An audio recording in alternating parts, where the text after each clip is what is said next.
Welcome back to D Gemini Show. I am D Gemini doing this for Jamal. This is I Am Part 3.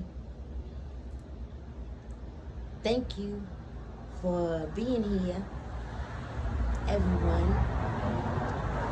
I'm just talking about I am me.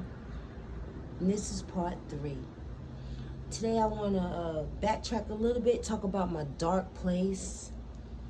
I called it my black place. I had a black place, and then I had a place that was very small and light.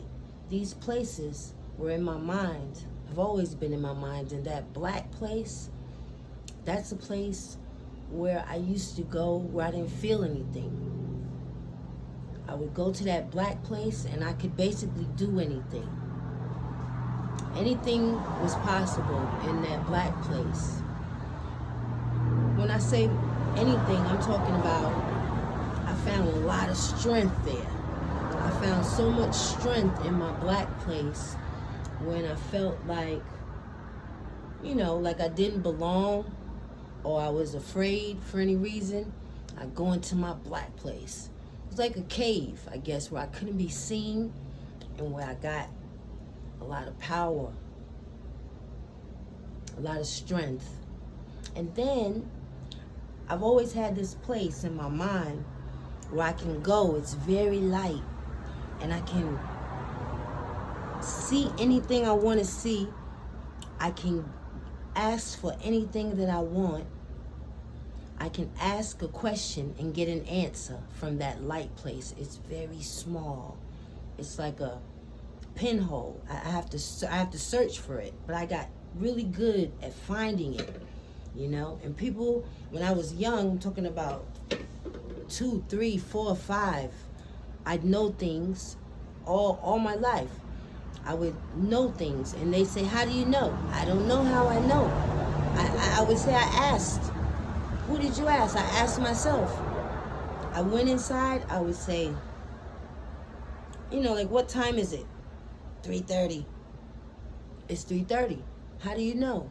I asked myself, and myself told me the truth. I've always known that, I've always had that dark place, that black place. I call it my black place and my light place. People, they don't want me to go to the black place, because when I'm in the black place, anything is possible. It's what you call acting out of character, I guess, in the black place. It's like unrecognizable. You have that power that they like, where'd you get that strength from? I summoned it. I went for it. So I want to tell you guys about that, because I felt like that was important. That's always been with me. It's like a character trait, something I've just always had. And also, our house, when we moved to 215th Street, I got my own room. Evidently, before that, I don't know where I was sleeping. I really don't remember. Probably slept with my mom and dad, to be honest. I don't know. But when we moved to 215th Street, I got my own room. And I liked it, of course. I liked it. What I'm trying to get to, though, is the house was infested with mice. I don't know who knew it, but I know I always knew it. We didn't talk about it, but there were mice everywhere. And at night, they would run through the ceiling. They would run across the ceiling, across my head, and I could hear them. And it would keep me up. Not to mention, I wasn't really a heavy sleeper anyway. I've always had a lot of energy. So at night, the mice would be running back and forth, back and forth, back and forth. So I got used to staying up because I couldn't sleep, is the point I'm making. And the devil would come to visit me. I'm talking about, I would feel something always, like energy on me. And a lot of times I couldn't breathe. A lot of times, it was like I was fighting, always fighting. In the nighttime, fighting. And, one night I was like, face me. look at me. I know who you are. Because remember, I was raised in the church, the Adventist church. And I knew all of the stories that are in the Bible. I actually, knew many of the verses, committed them to memory. A lot of the Psalms, a lot of the Proverbs, a lot of even, Timothy, 2 Timothy 3:15. And from a child thou hast known the holy scriptures, which are able to keep thee wise unto salvation, which is unto Christ, which is in salvation, through faith, which is in Jesus Christ. Anyway, I used to know that one really, really good. I'd know it if I could think of it. And that from a child, but that's the way it begins. And that from a child thou hast known the holy scriptures, which are able to keep thee wise unto salvation through faith, which is in Christ Jesus. Hashem. But anyway, yeah. So I would say to this something that was in my room, always trying to kill me every night. I promise you. And I would be like, face me. I would say, because you can't kill me. Look at me.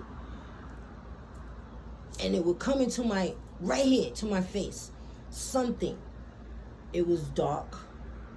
And it was like a dog, like foaming at the mouth, like stuff coming out. And the eyes, were red and looking like this one is a little sleepy or whatever happened. Maybe somebody poked me yesterday. But yeah, in my face.